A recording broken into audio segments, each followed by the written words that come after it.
Oh,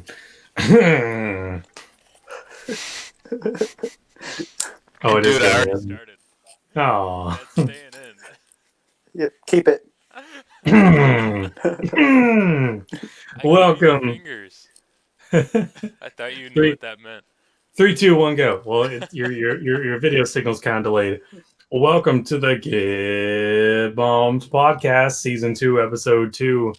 We're talking about the weekend at Daytona, and obviously a lot to cover, but certainly not things that already haven't been exhausted over just the past few days. Brandon Carlson with you. Welcome to the channel. Be sure to hit subscribe and hit that notification bell so you don't miss another video. And we try to put these up weekly. Brandon Crossland, we got Brian Phillips, we've got Don Henley, and Wes Noodles. So obviously the big news from Daytona was not the winner, although the winner was Denny Hamlin, and he added 3 Daytona 500 wins to his resume and joins an elite group of individuals who have done that. But everybody's talking about Ryan Newman and the final lap after 2 overtimes, and it was a record 209 laps of the Great American Race, the greatest number of laps total in the race's history. And it was on a Monday, so we had to wait out the rain. And I for one feel really bad for how angry I was Sunday night or Sunday after the rain, because I felt such guilt after Monday night, because how bitter I just want to apologize how bitter I was on Sunday night. You were pretty heated. It just bothered I me. didn't know where it was coming from. I was just like, dude, it's just some rain. Yeah, exactly. Yeah, It just I had to drive. I had like 4 hour drives just to get there. I'm like, I'm not even this mad. Yeah, I mean, it just bothered me how the situation was being treated and stuff. I don't know. Were you And mad about the start times? yeah, the start It was time. mostly that. But there's more important things out there to be worried about, and that was a big shot in the head the next day. Yeah. Because yeah, I'll let one of you take over. I think I've said too much. So with the start times, I kind of do want to talk about it. I can agree most races should start at like around 1 o'clock or 2 o'clock. That makes sense to me. I agree. But for like the big races, to actually be there and watch the day move on, it fits. It just fits to have that kind of start time and have it go from day to night. I like that Daytona does that. I like that the Coke 600 does it. I love that Homestead did it because we got to see the sunsets and it just looks it looked iconic. Like when I remember these races, I remember like who's leading at sunset. I like the golden hour. It makes such a cool visual to me. I also I just love at Homestead, yeah. the season closes with a sunset, and I think there's Yeah. some mystic symbolism with it. So. Yeah, I know. I mean, I'm glad that it'll still close with a sunset in the Valley of the Sun. Although it'd be a different sunset, but yeah. So, but I can agree that most races shouldn't start like around 4. That's a little bit too late. And I agree with what Donald said on the group chat, which was if it had gotten started at like 1 o'clock or 2 o'clock and then it rained later on, we would have had it finished at like just out of like a rained out finish, and that's not that's what not this race is. Just as unexciting as a rain delay, if not worse. Yeah. Especially I'd rather the biggest wait 2 or race. 3 days. Yeah. We deserve a green flag finish. We'd get another Justin absolutely. Haley probably. Yeah. That wouldn't be. Nobody wants be another a Justin great Haley. start to a season.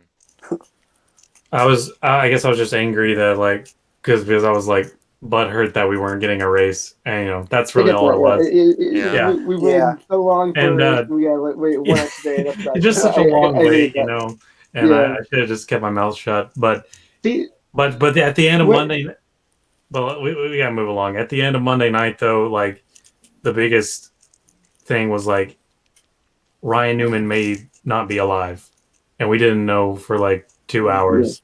And it was the most agonizing 2 hours Yeah. of just Absolutely. constantly refreshing Twitter, like trying to see some sign of some official word. And there was rumors spreading around. There was people in the paddock that were hearing crew members say things as they walk by and stuff.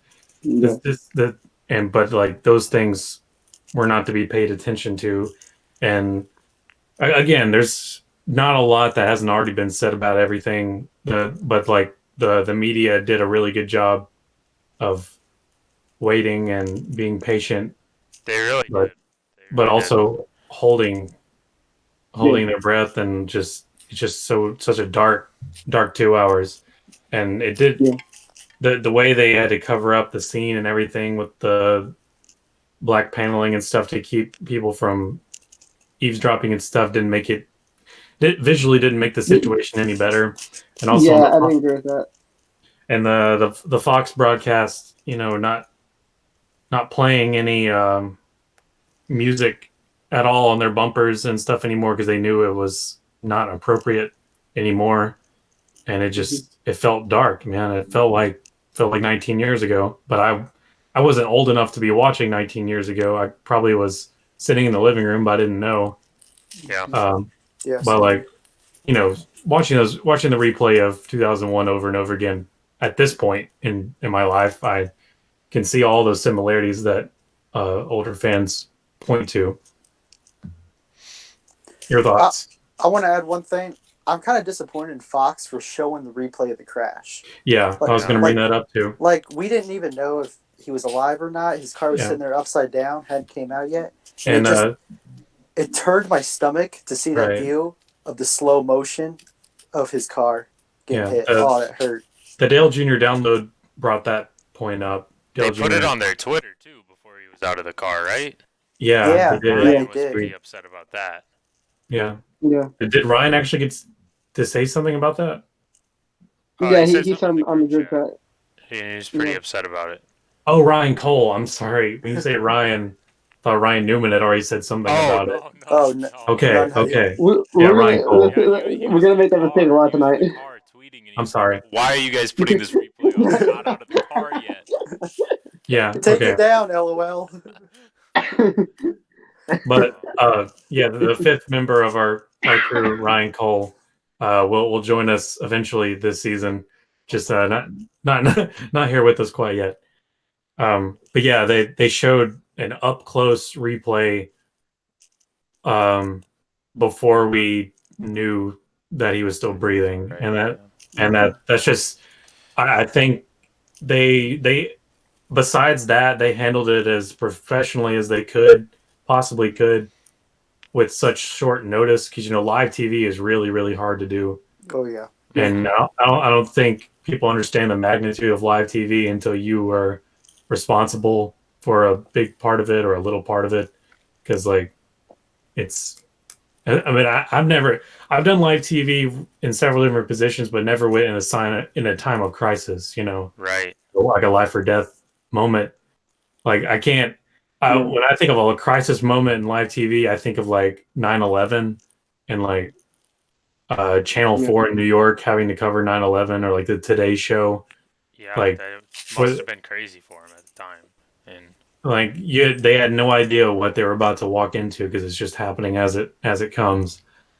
And Mike Joy handled it really well too. Yeah, Mike Joy is one of the crown jewels of motorsport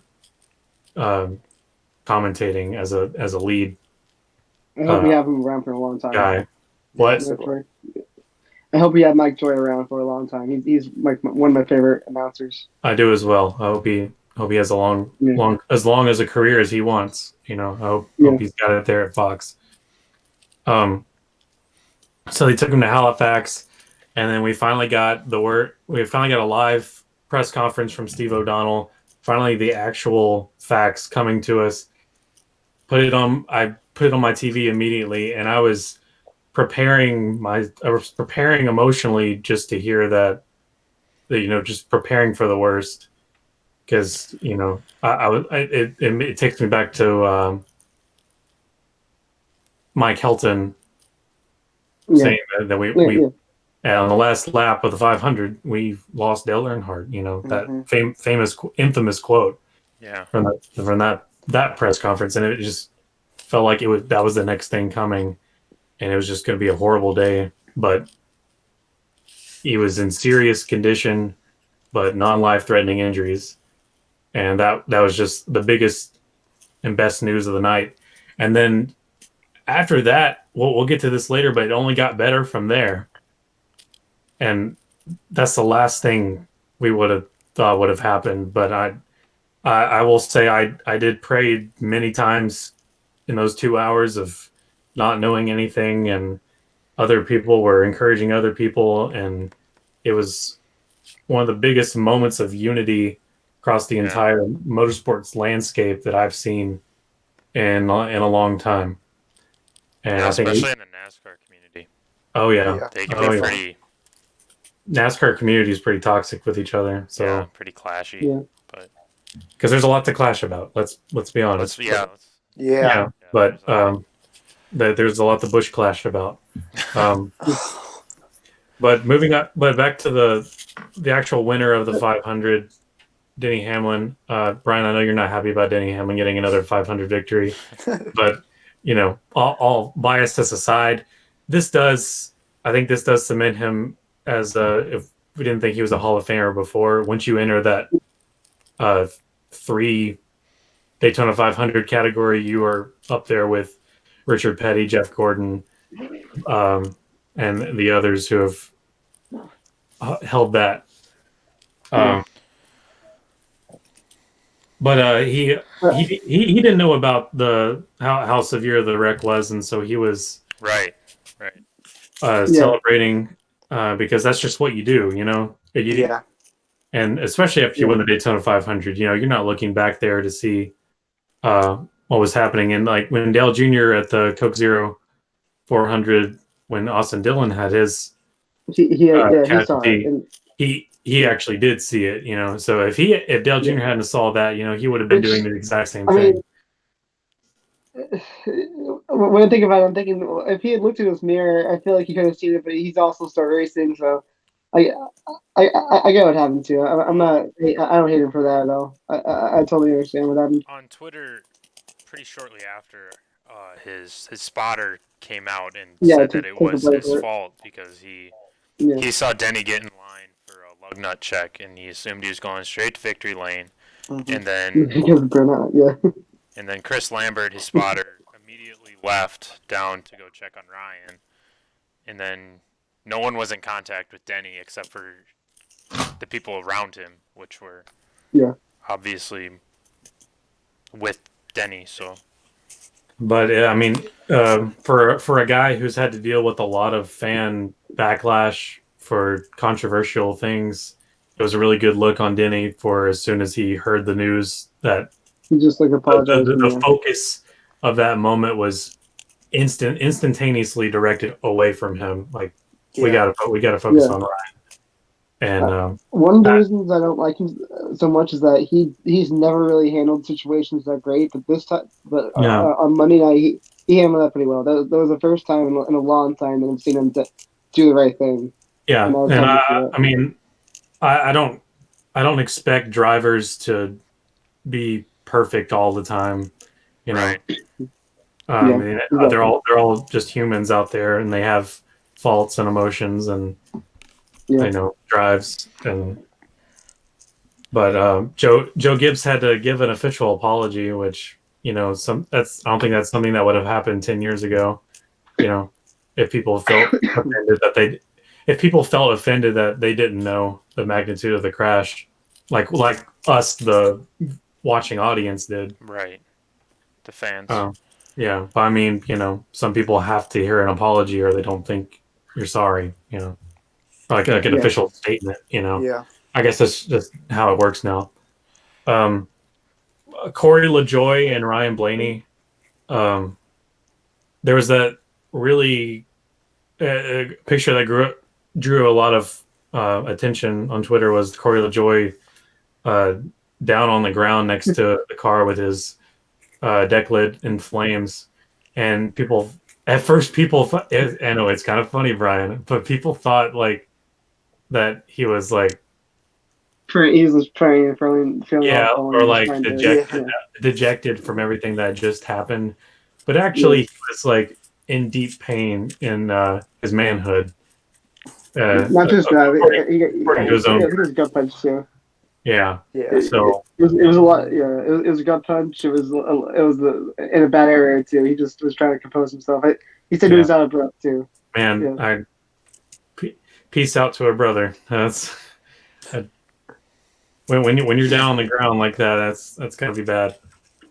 But you know, I mean, you think that they'd be able to have solved that problem already with the safety belts? I know Kyle Larson said something about that before, and I know other drivers have had that problem, but like I guess they should like just think about wearing a cup or something. I don't know the solution there. You think drivers would have like a baseball like a cup pouch or something to put them in, like keep it all straight. I mean, like out of the way. It feels like this shouldn't be a problem, but it is. And I get why. You can't be fixing completely, but too. So I mean, kind of the same thing.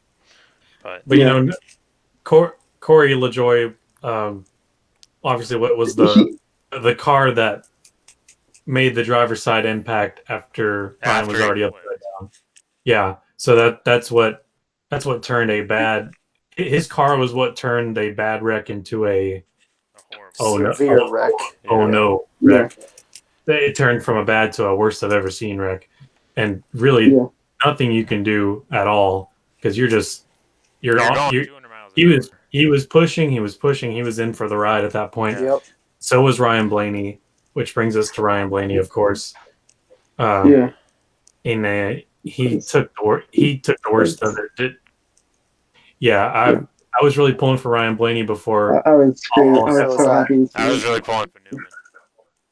I was yelling at the TV. I haven't been that hyped up. Whichever Ryan it was, I'm like, please be Ryan. I was pulling for the Ryans before all heck broke loose. I was so disappointed. I'm like, oh my god. It was a very steep roller coaster of emotions for me to see Ryan Newman. Because 1 second I'm like cheering him on, like I'm like Ryan, and then I'm like, oh Ryan, and like it was like I haven't really looked back on it much. I remember saying the whole time like he's not putting his window net down.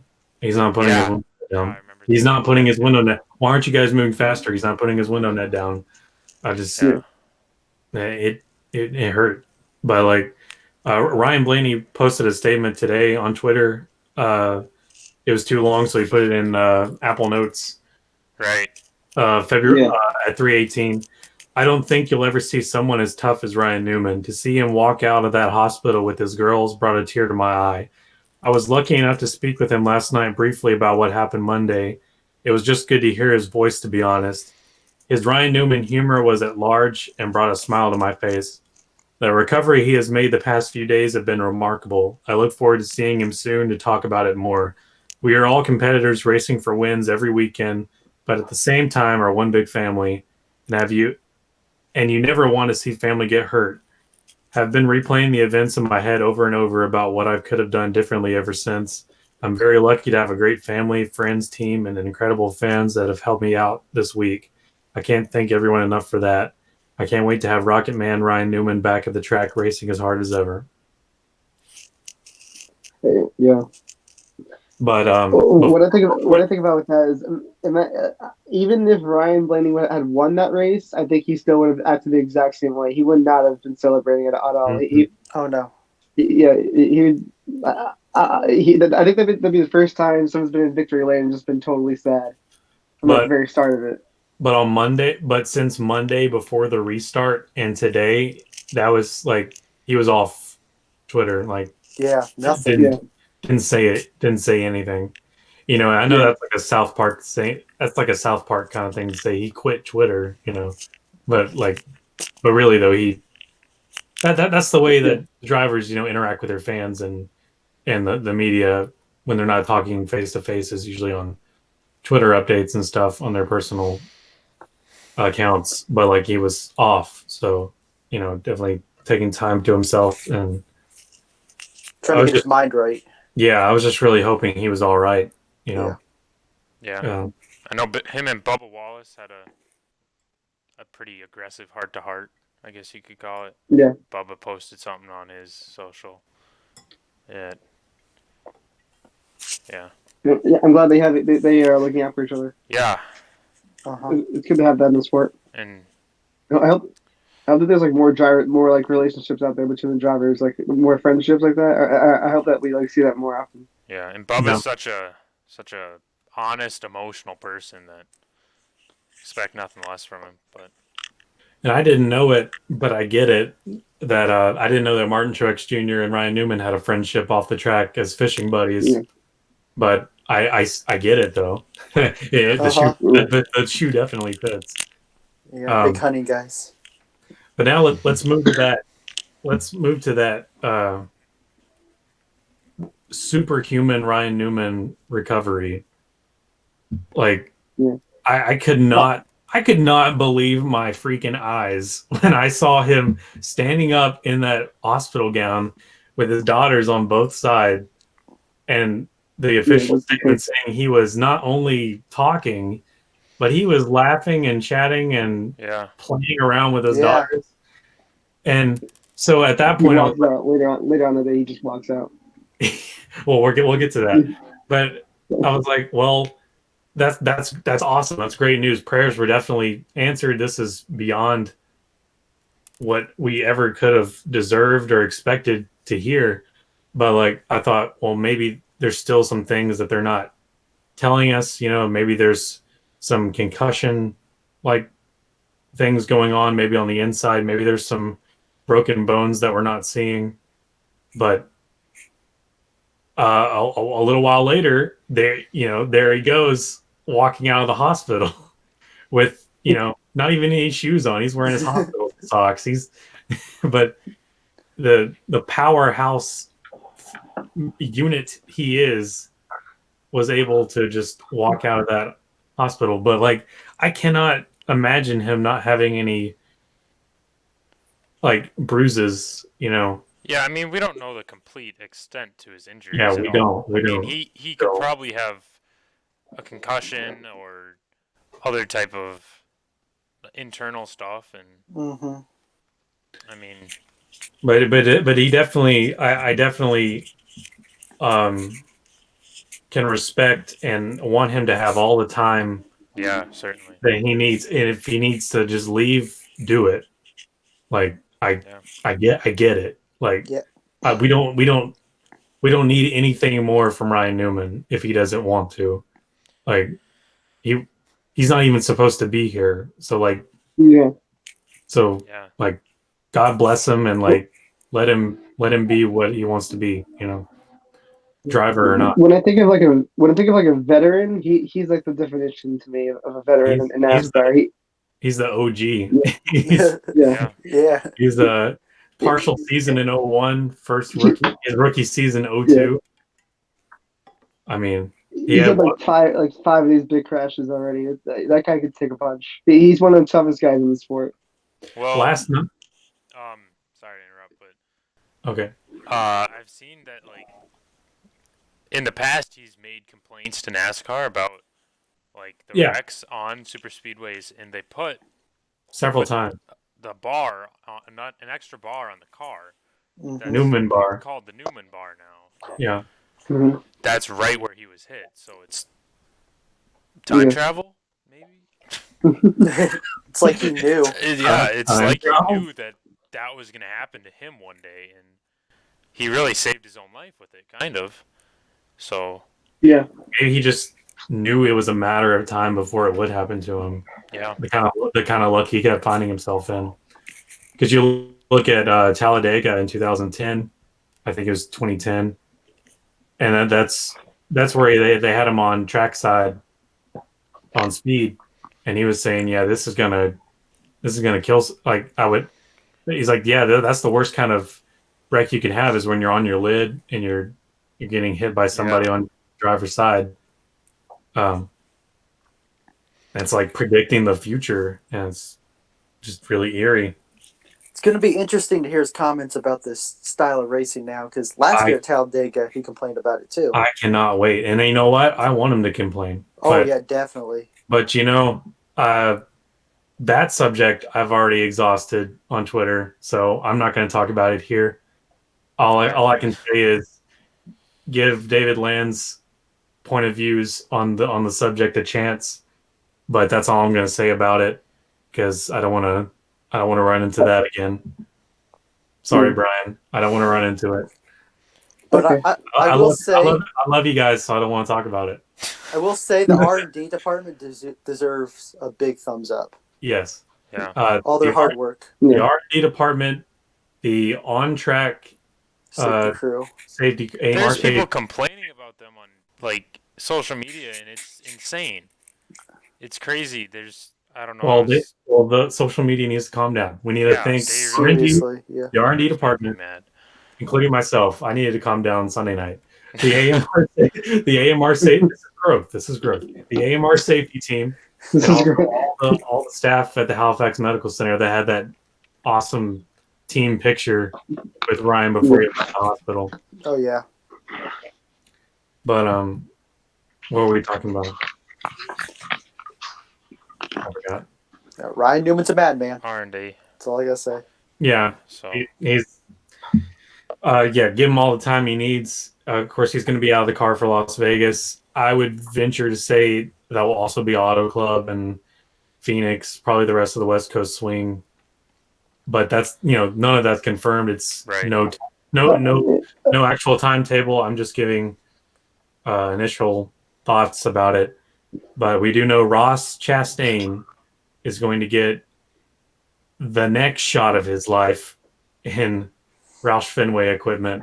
Yeah. In the 6. I was surprised to hear it was Chastain. I thought it'd be Kenseth. Yeah, but I thought it'd be Reagan, but he has a flea market to go to. I think Roush knows what he's doing in this kind of situation. Yeah, of course. I'm glad it's Chastain. Yeah, and I think we know what Ross is capable of whenever he gets a one-time shot. Ganassi Xfinity in good equipment. Especially at that track. What's that? Especially at that track. Especially at Vegas, yeah. Yes, that's where it happened, wasn't it? Yeah. Yep. Yeah, he's good under pressure, that's for sure. So that's. I think a top 15 is going to be qualified as a win for him this week. I would qualify a win for him if he got top 15. So with that, I would like to get into our predictions for Las Vegas. Oh boy! And but first, before we do that, while you guys gather your predictions, I would recommend opening up your NASCAR app if you haven't laid down your predictions yet, like Don and I have before the show. You got called out. The overall league standings for the Get Bumped crew, which, by the way, if you have not joined, that is the Get Bumped crew on NASCAR Fantasy Live, and you can join us right now and compete against us and show us that you know more than we do about the future. The one thing that helped me out, which I hated, when Byron crashed, he was the first one out after the second stage. Not even that. After the first stage, I got rid of him. Yeah, so I had him in three of my teams, and I got rid of him. Man, I had him winning stage 1. Oh boy. Yeah, I was busted. Thanks, Stenhouse. Too. Yeah, thanks, Stenhouse. But leading the overall league standings after Daytona is the Don. Nice job, man. Don Henley with 162 points. Don, how'd you do it? What was it in your lineup that you think really put the knocking punch on us this week? Well, who are your big hitters? Well, I had Denny Hamlin winning stage 2, so that helped me a lot. Oh, it gave me 10 points. Yeah. Okay. Oh, okay. I always get the stages wrong. Yeah, that's a crapshoot. The whole thing's a crapshoot. Yeah. I also had Kevin Harvick, Joey Logano, which they racked up a lot of stage points, and so did Ricky Stenhouse Jr. So, honestly, stage points helped. right. You racked up the competition. I love that. I love that one quote from like in the July race. He's like, if you can't beat him, wreck him. No, that's Joey Logano's mentality. I love it. Like, I'm going to hard charge at you, or you're going to come out with me. So, in second was Wes Noodles with 128 points. Who was your big hitter, you think, Wes? Who's my big hitter? Who got you ahead of me? Who got you ahead of me? I kind of chose some lower names because that's what I do on plate races. Because everyone in the front wrecks out. So I had House. Who's your lowest name, you think? The Dillon brothers. I had both of them. Oh, that's right. Oh man. I also had David Reagan and Michael McDowell. Nice. Oh. Michael McDowell was in my garage, though. So, and then I had Eric Almirola. He was probably my second biggest hitter, next to Stenhouse, and he did really good up until. Did he wreck? He wrecked out, right? Yeah, in the big final one. stage. Yeah. Oh, he's in the big one. Almirola was. Is that who we're talking about? Yeah. No, Stenhouse. Oh. No, I'm talking about Almirola. I don't know what happened to Stenhouse. I can't remember. He got a penalty. I know he got a black flag. Yeah. And then he I know he spun out. I know he had a black flag. I know he was a few laps down, but then I don't know what happened. Like, even though he was a few laps down, he still should have passed everyone that was in the big one. And Johnson got a too many men over the wall penalty because his pit stall was like that was so where the wall opens up. Yeah. And the guy walked around the wall. And Mike Joy's like, well, technically, that is over the wall, even though there is not a wall present. It's like, it feels like a Jeopardy question where like Alex Trebek makes you feel like the dumbest idiot on the planet because you don't know what you're talking about. But moving on, I'm in third with 111 points. I think my weakest links were Matt DiBenedetto and William Byron. Really was expecting more out of Matty D, but you know it's still a crapshoot. Like he had just as good as a chance as any of the other picks. But Brian is in fourth. I'm just now looking at my picks. I don't know what I was thinking. It's okay. I don't know what I was thinking. We all make mistakes. 92 points for Brian, and Ryan RC Cola in last with 74 points. And he hasn't even been here to talk about it. That's how bad it was. So he probably picked Quinn Hoff to win. So we'll did see he pick Quinn Hoff to win? He must have. He got 74 points. Well, that is bold. That is bold. That is bold. Oh, I guess you can only look at their. I picked Chad Fincham. I can look at his picks right now. He's not even in the race. Oh. He probably picked Suarez. He picked Matty D, Ross Chastain, Alex Bowman, Cole Custer, and Truex. And he had a Ford winning with Matt DiBenedetto winning. So. F. Okay, so my last thing I want to say about my picks from Daytona, this is for Don to hear. I had Jimmy Johnson in my garage, and I did end up using him before stage 2 was over because he was doing well. Then he wrecked out. Oh man! So it was a garage move put to waste. I wish he would have pulled out the win for you, but because the guy who was initially in my garage was Ryan Newman. Ooh! Oh wow! And I moved because Ryan Newman wasn't doing so well at the time, so I moved him out, which I should have left him in, you know. So are you guys ready for your Las Vegas picks? Not really, but I'll do them on the fly. Yeah. All right. Well, I guess I'll go ahead and start.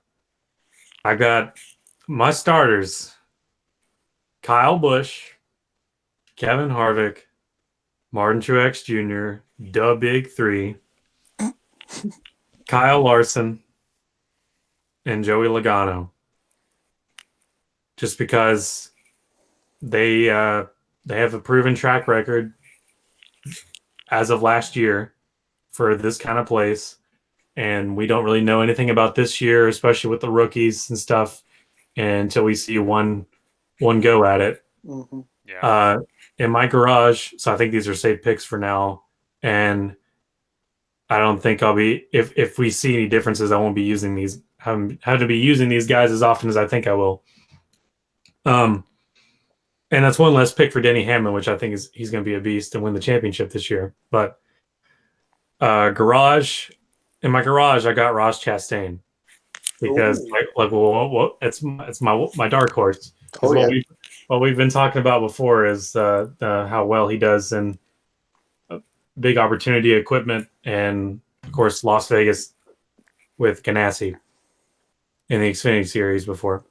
My bonus picks, I've got William Byron winning the pole because I think Hendrick has a phenomenal qualifying setup going now, and I think I see them continuing that. I've got, but for the winner and both stages, I've got Kyle Busch sweeping the entire dang thing. Not a bad pick. Yeah, because I always expect the worst. So I see Kyle Busch sweeping both stages. I nearly gagged hearing that. Although there will be, he won't lead all the laps, but he'll just spank the field at Vegas and win at his home game. All right, who's next? I'm starting to think you're a fan. I can go next. All right. I think I don't mean to make fun of you, but I think we got to speed it up just a little bit. I don't think we need to go through each and every little thing. Okay, I'll just say who I have winning. Okay, this is subject to change. I think Kevin Harvick's going to win. Really? Yeah, that's also a good option. Okay. Do you think he'll go back to back like 20? Well, it's not with the same tracks, but like the same calendar. The West Coast swing. Yeah, you think he'll like do a three-peat of the West Coast swing or a back-to-back? No, I don't see him winning Auto Club. Okay. Yeah, I can't see that either. I did throw Kyle Larson in my lineup for maybe I should have saved him for Auto Club. I got Truex, Ross Chastain, Eric Almirola, Brad Keselowski, and Kyle Larson as my top 5. And then I got Truex winning. Where's Kyle Busch? Also a good pick. I've never picked him, and I never will. Never pick him? I've never picked him and never will. Wow, Brian. You gotta put your feelings aside and listen to the win. When you're trying to get points, sometimes you have to pick people you hate. Points are more I will important. not keep down to that. I will never keep down to that level. I'm never going to do it. Like it or not, people we dislike are actually pretty good drivers. All right. I didn't think it's not just about driving though. Okay. Yeah. I got Martin Truex, Kyle Larson, Joey Logano, Alex Bowman, Ross Chastain on the starters. We're all picking Ross. We're all picking Ross. I got Truex with Toyota winning it as well. Yeah. So basically, we're either all going to be really good or we're all going to suck because we're almost the same lineup. Do we? I got Bowman and... I almost traded Kyle Larson for Bowman. I was really... No, I got both of them in there. I was like, do I put... In my 4th spot, do I put Larson or Bowman? I got to go with Larson on this one. I might say Bowman for... you know what? For a Michigan or something. I'm going to switch in Clint Boyer for Joey Logano. I'm going to put Joey Logano in my garage.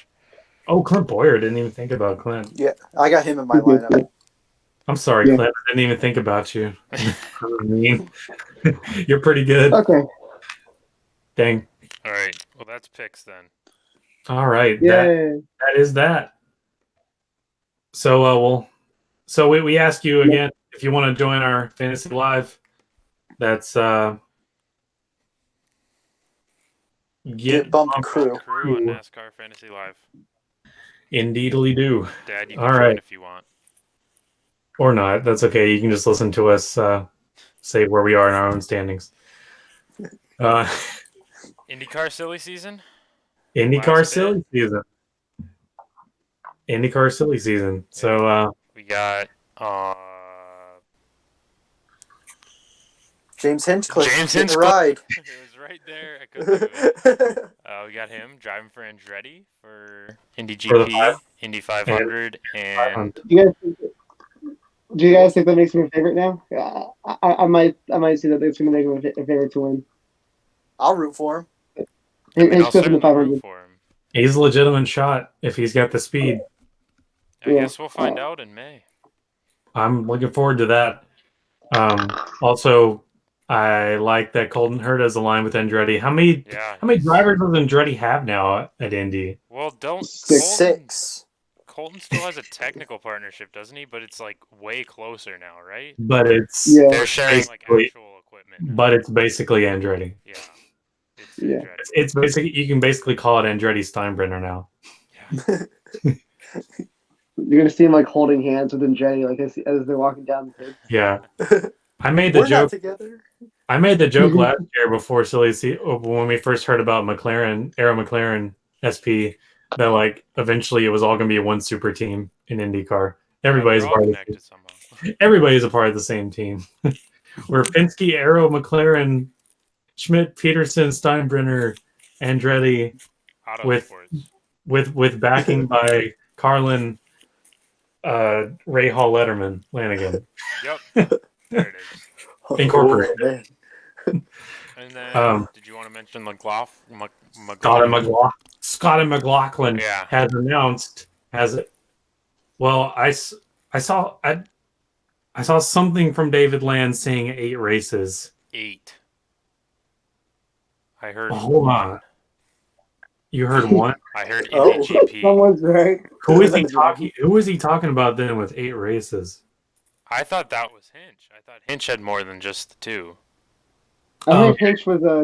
I heard the rumor was they might take him. And Jay's looking to take him full time. Full time. How many races? How many races? Like 20? It wouldn't be for this season. It'd be for like next. It'd probably be for next season. Oh. Meaning Zach Veach, who brings the best sponsorship, is on the hot seat, which that's pretty interesting. Or not going to get out. I saw the tweet, and Hinch is going to do the Indy GP, the 500, and Texas Motor Speedway. Right, yeah. Texas. That was the other one. I knew there was one more. Yeah, I couldn't think of it either. I don't know where you got 8 from. And what is it? And is Fred Watch still on for 2020, or is it over? I think it's still on. I thought it was over. He said he had a ride, and he didn't say who it's going to be for. That's what I heard. I'm hoping for Dragon Speed. Be Ben Hanley's teammate. Imagine that. So Scotty McLaughlin, along with the stuff he's going to do with Penske this year, announced that this will be his final full-time year with Australian V8 Supercars. So that opens up the door to either NASCAR or IndyCar, or both, or why not both, or whatever he wants to do. So definitely opens the door for him to do a lot more in 2021. Speaking of 2021 in IndyCar, Jimmy Johnson. And there was a Twitter post, and he has changed. I noted this on Twitter. He changed his profile picture to a JJ logo. Yeah. And I don't like the logo too much. Okay, but I like it, but like it looks just like all the other logo hats of IndyCar regulars. If you look in the in the IndyCar shop, you know, every driver has a initial logo or like some kind of logo. I think he's getting ready for that, and I think his PR team set that up for him. But there was a video of him on an iRacing rig with. Oh yeah, he was at Barber. Yeah, on virtual. Well, he was Barber. at Barber, but yeah. Yeah. He was racing Barber on a sim. And so, I'd love to see that. Going to Barber this year, might end up going to Barber next year if Jimmy's going to be there. Jimmy's there. But definitely be cool. But with Barber, I'll have garage access, but like not like I probably won't be able to interview drivers without a media hard card. So if you yell loud enough, nah, I don't want to press my luck. I'll get good close up footage of the mechanics and the cars and the drivers, but that's probably as far as I'll get to go. Mm-hmm. What do you guys think about Marcus? I think we probably already talked about it. What do you think about Marcus Ericsson's Ganassi Husky chocolate scheme? I have not looked at it. I haven't seen it either. I think we had a debate about it before about whether it was red or orange. Do you remember this? Did we do this on an episode or not? I think this was in a Snapchat discussion over the break. This, but there wasn't like much talk about it. It was just the color of it. And I compared it to like the black or blue dress controversy. Oh yeah, I remember that. Is this Husky chocolate car red or orange? That's an orange.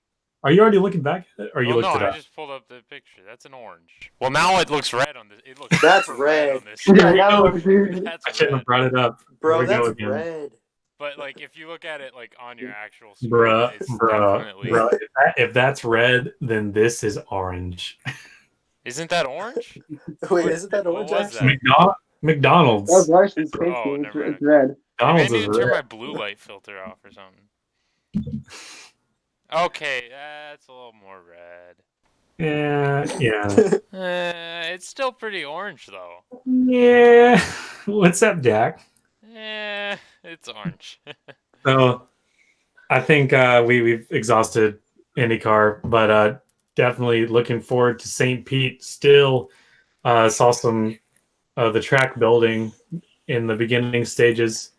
Got to build that thing every year for us to enjoy in St. Petersburg, Florida. It'd be interesting to see the logistics of how they put street courses together. Yep, and like that's a chore of itself. The commute detour. Yeah. Until after. Gosh, that would be horrible to work at one of those shops on the side of the road. Yeah. So where's your shop? It's turn 4, like for turn 4 right now. You can't 2 weeks of the year. Like, you got to do all. Just kill business. That or help business. I don't know. Maybe it's good for them. All right, Formula One. Formula One. So speaking of track building, guys, Miami has been confirmed. Confirmed? Really? Confirmed. Awesome. Confirmed is a strong word. They voted 6-6. The vote was tied, and that means that they're going to go ahead and start building the track. I guess they can still run into problems here and there, and something might happen. But for now, they're going to start building the track. So we won. But also the concern is that there is going to be a lawsuit with the community. They're going to try to sue someone. I don't know who, but I don't think they're going to be getting anything out of that. Not cool. What track are they building? I know there's a few different designs. There's a Formula One track. Yeah. The layout. The latest one. It's the one about around the arena. So the problem was that it was part of it was pushed into like the community, and they didn't like that, so they fixed it, and now it's all just on private property, so they can't really. So it's a parking lot race. Kind of, yeah, but I mean, when you look, they've actually like someone I saw on YouTube built like the basic form of the track, and it looks pretty good from what I saw. He even like drove it, and it looks like decent enough. So I'm looking forward to it. Yeah. I mean, like over the next year, hopefully, like see how close I can get into that, and see how if I can get behind the scenes and help out at all. And when are they racing there? 2021. 2021. Interesting. Yep. Okay. A little more than a year. I think either March, April, or May. It was one of those 3 months. Huh. Okay. But yeah. That's awesome, though. Okay, so now we can talk about the powerhouse team, Mercedes-AMG, and their dual-axis steering. What do you guys think about this technical revelation? Yeah, that's crazy. So what I heard about it was that they are the only ones who have this, and the other teams didn't know about it. And now that they do know about it, they said I'm pretty sure that someone said that it's going to take about 6 to 8 months for any other team to build that. Wow. It doesn't sound good for the quality of your season when the best team in the league get even better. Already has an even bigger advantage, an 8th month of development advantage at that. So I'm not super familiar with F1 rules, but they just allow weird new technology to be thrown in a race car like that. It sounds like they're not spec. To say the least. Not spec, but like that's like a whole new component added to the car.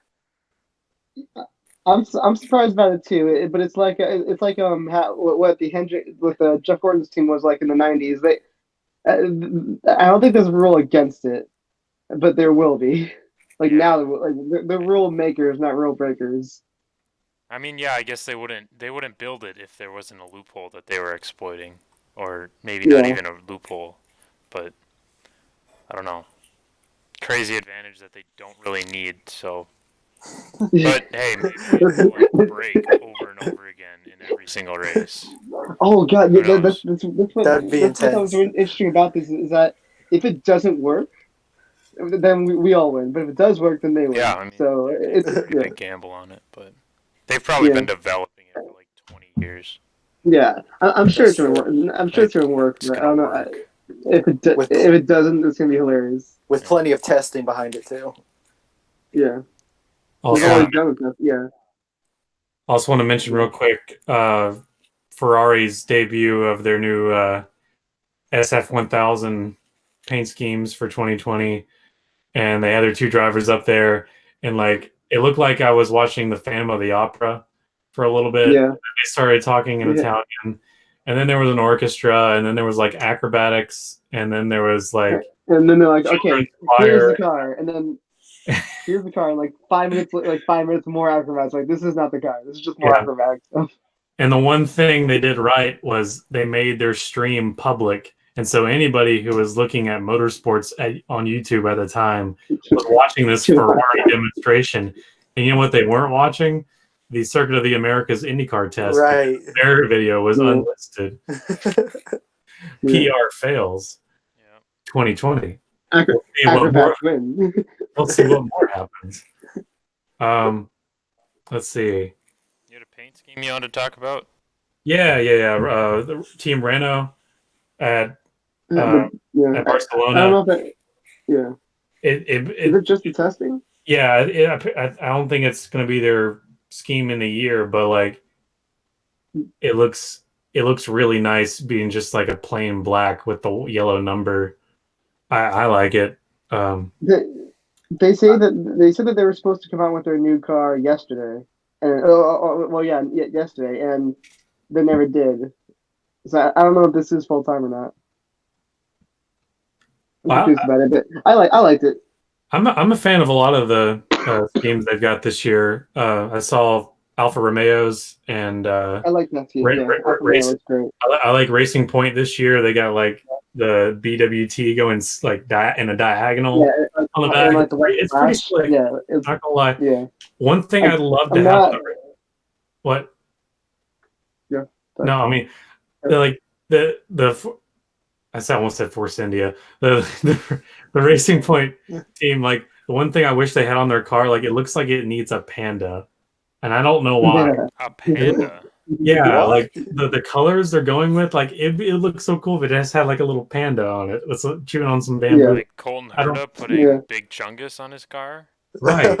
Exactly. we need Big Chungus on the Husky chocolate bar car. chewing on a Husky chocolate bar. Yeah. That's besides the point. Okay, but yeah, Australian Grand Prix. Looking forward to a Mercedes driver winning the race, or crashing, and so on and so on and so on. And maybe we'll get rid of the coronavirus before China comes along. No, it's already canceled. But that's probably not a possibility. Nope. Even if they do get rid of it, it's too late now. Even if they do get rid of it. Man, it sucks. So is there just going to be an empty date on the calendar? Or are they going to go somewhere twice? I think it's empty. it is up to you. And if they were going to put a race there, they'd put Hockenheim. Oh, like they should put Hockenheim, and then Oh yeah, they were talking about possible replacements. I'd like to see Hockenheim. Yeah, which is one of the best racetracks. Or Imola. At a Brazil date. Yeah. Brazil? Yep. Wait, what's another track in Brazil besides? Oh no, I just mean the Brazil track. Do it twice. That was the most exciting race last year. So it's a great track. Yeah. Just do that one twice. People are like, bring them to Road America, but like, what? Road America is not like up to par with Formula One standards. That's true. I don't think. Yeah. So if they don't crash there, they go flying. No, it's not made for the world. The world ain't ready for Road America. Now, I've never even been to Road America, and I know the world ain't ready for Road America. It's like saying, let's bring them to Barber. Can you imagine? Oh no, Barber had. Look, I'm kind of excited to go to Barber simply because of the fact they have no seats. That would be interesting. Any seats? No, there's the museum. There's the paddock for like all the rich people, but like when people go there, they bring their blanket and they just sit on the hill in the woods. As it should be. Yeah, so it's basically just a general admission price. I'm looking forward to just walking around and seeing all the views I can get. And like, there's the bridge that goes over one of the straights. I'm gonna try to get some shots from the bridge as well. They let you look out from the bridge?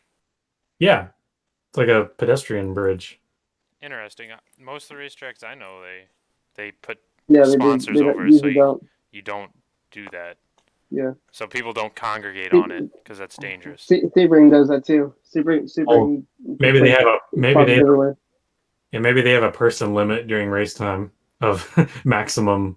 I just know most walkovers you can't see the track, so people don't sit there. But whatever. You guys ready for final thoughts? We're about an hour into this now. Yeah, I know. Yeah, I've just noticed that. So we're right on time. So looking forward to Las Vegas and everything else going on, and we'll see you next week. Hope you've enjoyed the show, and be sure to like this video and subscribe to the channel. Hit that notification bell. Lick the like. Oh no! Lick the like. Lick the like button. That's how you get the coronavirus. No, it's okay. It's safe. It's alliteration. It works. All right. It's just been a crazy week, and glad to see everything come out positive. So we'll see you after Vegas, guys. Take care. Thanks for Newman. Take care, everyone. Thank